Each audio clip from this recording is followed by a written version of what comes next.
Μπλε θα δώσει military crate άμα έχει κόκκινο και μπορεί να μας δώσει και μια κόκκινη κάρτα για next time. Γιατί κάνω την κάρτα, ρε μαλάκα.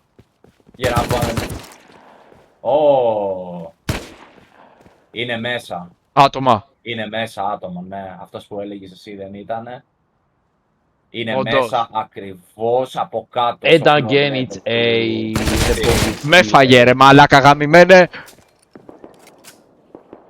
Κάνουμε μαλακίες ρε μαλάκα. Τι είναι αυτά που Εντάξει. κάνουμε εδώ πέρα. Τελευταίο, Τι έγινε, bro. ποιος σας έφαγε, ρε.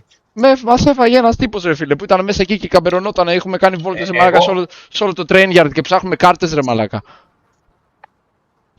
Εγώ θέλω να κάνω το quest και απλά Τι- κοίταξε. τι να μας Κατέβηκα δώσει το κάτω. quest, ρε μαλάκα. Bro, εσύ φταίς, αφού εσύ είχες info. Εγώ δεν το ήξερα ακόμα ότι ήταν εκεί. Εσύ μου λες ότι αυτός άκυρο δεν ήταν player, εμένα με βάζουν τα NPC από Ήτανε. Lord or Guard, να φάτο τώρα. Lose. Τι να σου πω. Φάτο μπούτσο.